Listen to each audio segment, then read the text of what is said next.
सुंदर होता है मन अति सुंदर।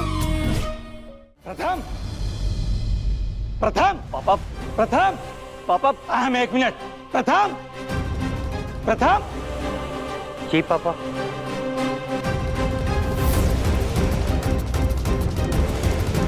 मोबाइल पर क्रेडिट कार्ड का बिल आया है, 3 लाख रुपए।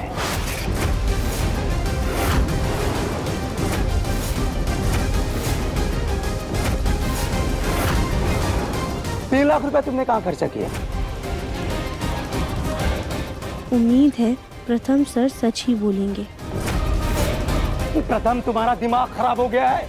पैसे पेड़ पे नहीं उगते हैं जो तुम अपने अय्याशियों के लिए खर्चा करोगे। एक ढेला तुम पैसे कमाते नहीं हो और लाखों रुपया तुम खर्चा कर देते हो। अच्छी खासी पॉकेट मनी तुम्हें मिलती है ना, फिर 3 लाख रुपए गए कहाँ? एक मिनट, कहीं तुम अपने दोस्तों के साथ जुआ और सट्टेबाजी तो नहीं कर रहा? नहीं पापा। 3 लाख रुपए गए कहाँ? कहाँ फूंक दिए, कहाँ आग लगा दिए? अहम को देखो, जब तुम्हारी उम्र का था तो उसने कंपनी संभाल ली थी, लेकिन तुम हो, ये आवारागर्दी से तुम्हें फुर्सत नहीं मिलती है। अब बोलोगे पैसे कहाँ खर्चा किए?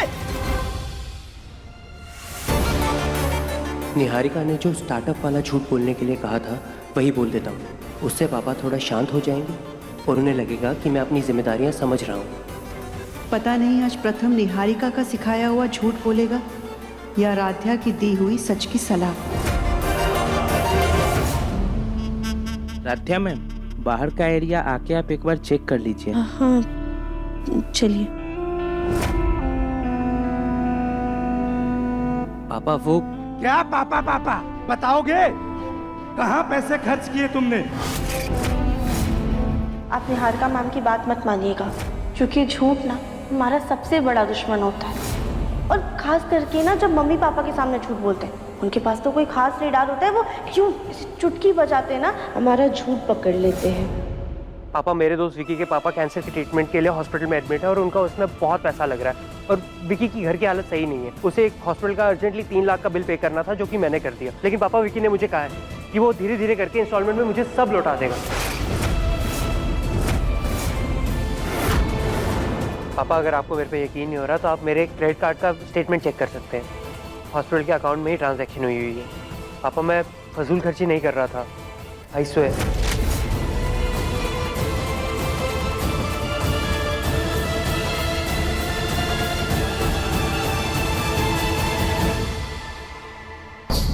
प्रथम, आज तक तुमने कोई भी काम सही नहीं किया है और ना ही पैसों की अहमियत समझी है।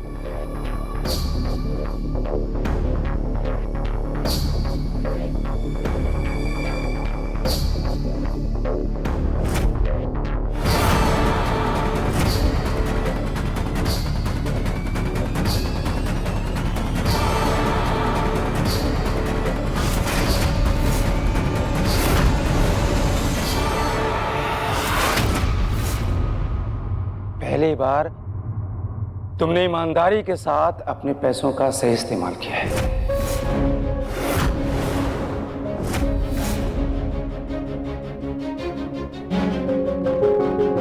I am proud of you.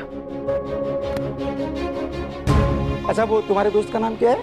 Vicky. हाँ, विक्की के पापा को कोई प्रॉब्लम नहीं होनी चाहिए। अगर और पैसे की जरूरत होगी तो विक्की से बोलना कि बोल देगा। पैसे लौटाने की जल्दी नहीं है, उसको बोलना सबसे पहले अपने पापा का ख्याल रखे। थैंक यू पापा। थैंक यू के बच्चे, गले लग।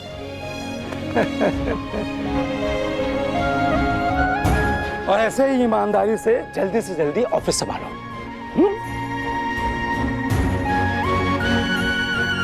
राध्या ने बिल्कुल सही एडवाइस दी थी। आज सच की वजह से पहली बार पापा ने मेरी पीठ थपथपाई है।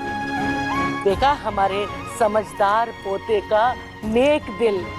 अरे हमारा पोता लाखों में एक है, लाखों में एक, जो जरूरतमंदों की मदद करता है और सच भी बोलता है।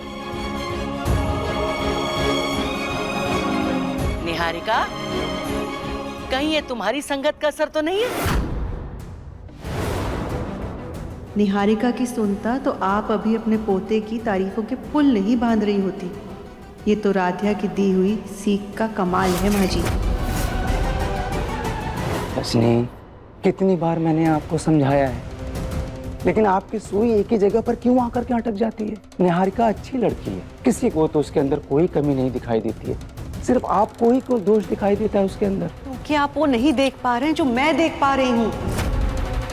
अरे वो कांच की गुड़िया है जो चमकती तो है पर टूट भी सकती है। और रिश्ते भी तो कांच की तरह ही होते हैं ना, एक बार दरार पड़ जाए फिर चाहे जितना भी जोड़ लीजिए निशान रह ही जाते हैं। रिश्ते निभाने के लिए ना मजबूती से पहले समझ चाहिए होती है। निहारिका और प्रथम दोनों के अंदर खुद ही इतना बचपना है, वो खुद को नहीं संभाल पाते, एक दूसरे को कैसे संभालेंगे, इस रिश्ते को कैसे निभाएंगे? मैं हाथ जोड़ के आपसे विनती करती हूँ, ये निहारिका और प्रथम के रिश्ते के बारे में एक बार फिर सोच लीजिए। मेरे हिसाब से ये रिश्ता गलत है। हमारे लिए ये रिश्ता सही है।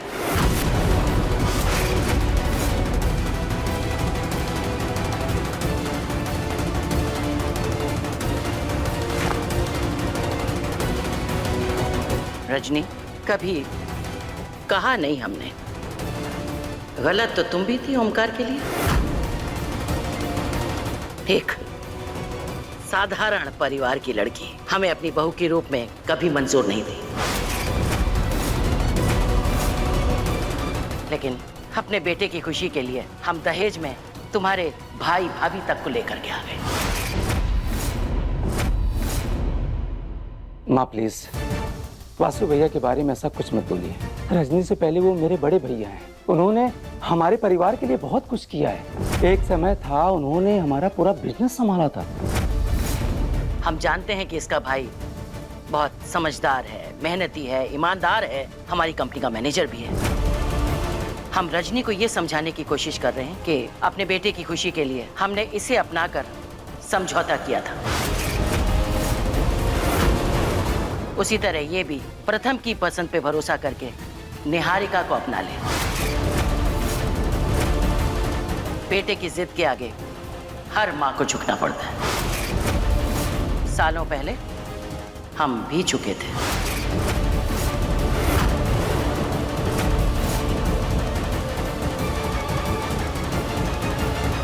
रजनी,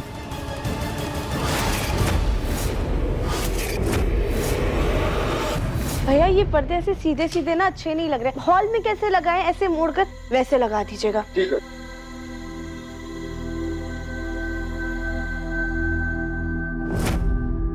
राध्या, हाँ? राध्या एक सेकंड साहब। अरे Radhya, thank you thank you thank you thank you thank you so much. तुम बेस्ट हो, नहीं तुम सुपर बेस्ट हो। हमने ऐसा भी क्या कर दिया जो आप हमारी इतनी तारीफ कर रहे हैं? राध्या, तुमने मुझे सच बोलने की सलाह दी थी ना, उसी सच से पापा इम्प्रेस हो गए। इसका मतलब आपने अंकल को सारा सच बता दिया? हाँ राध्या, मैंने पापा को ना सब सच बता दिया। पापा ने मुझे शाबाशी भी दी। इनफैक्ट पापा ने ना मेरी पीठ थपथपाई और मुझे कहा कि उन्हें मुझ पर नाज है। राध्या, मैं तुम्हें बता नहीं सकता कि मैं कितना खुश हूँ। तुम बेस्ट एडवाइस देती हो राध्या, तुम बेस्ट एडवाइस देती हो। प्रथम सर, ये हमारी नहीं बल्कि हमारी मम्मी की एडवाइस है जो वो हमें हमेशा देती थी। वो हमेशा कहती थी कि एक सच ना 100 झूठ से भी ज्यादा भारी होता है। तो तुम्हारी मम्मी को भी थैंक यू और तुम्हें भी thank you thank you thank you thank you so much.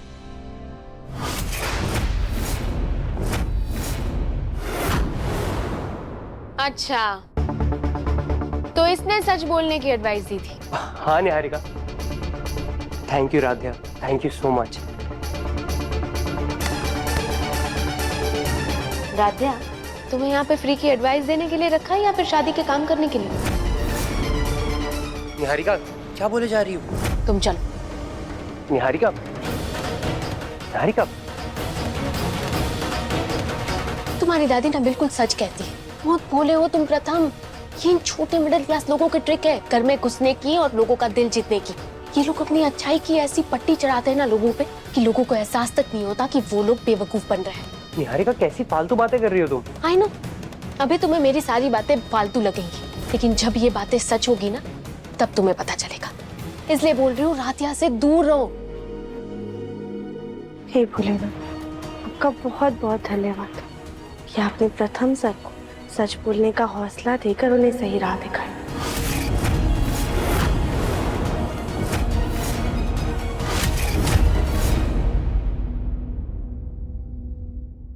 देखिए मन अति सुंदर के लेटेस्ट एपिसोड्स अभी सब्सक्राइब करें दंगल प्ले ऐप।